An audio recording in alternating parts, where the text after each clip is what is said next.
Santé mentale, le déconfinement a fait du bien aux Belges, mais les dégâts collatéraux du coronavirus sont importants. Le bien-être mental des Belges évolue dans la bonne direction depuis les premiers assouplissements, début mai, des mesures de confinement liées à l'épidémie de coronavirus. C'est ce que constatent les chercheurs à l'origine de la grande étude hebdomadaire sur le coronavirus de l'Université d'Anvers, Antwerpen.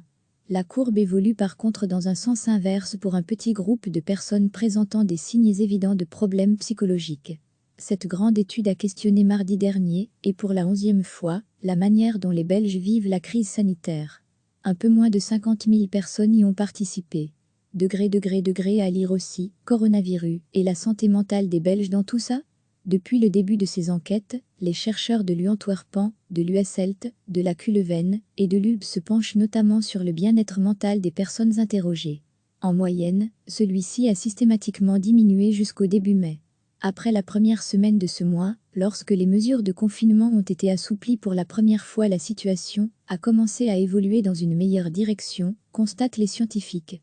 Le Belge se sent toutefois encore moins bien dans sa peau qu'en juin 2018, lorsque Sciences Anno avait organisé une grande enquête de santé. Degré à lire aussi, coronavirus, comment faire face à l'anxiété générée par ce confinement?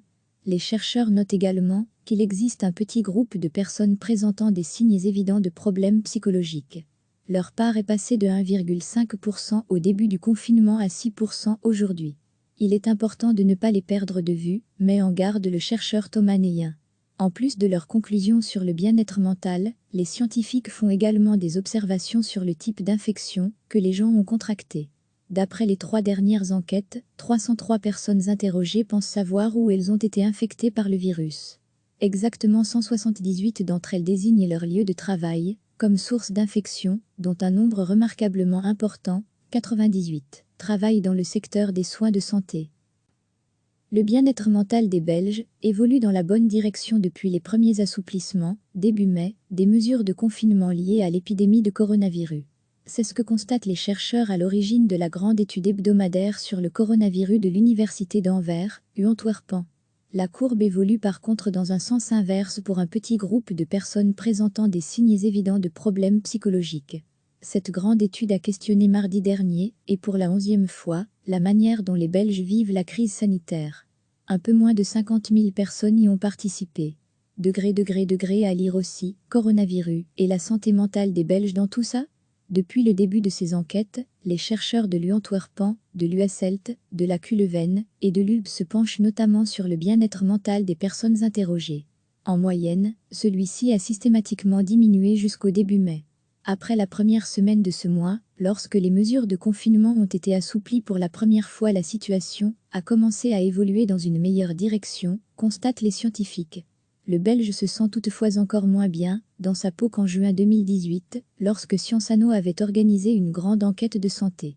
Degré à lire aussi, coronavirus, comment faire face à l'anxiété générée par ce confinement? Les chercheurs notent également qu'il existe un petit groupe de personnes présentant des signes évidents de problèmes psychologiques. Leur part est passée de 1,5% au début du confinement à 6% aujourd'hui. Il est important de ne pas les perdre de vue, met en garde le chercheur Thomas Neyen. En plus de leurs conclusions sur le bien-être mental, les scientifiques font également des observations sur le type d'infection que les gens ont contracté.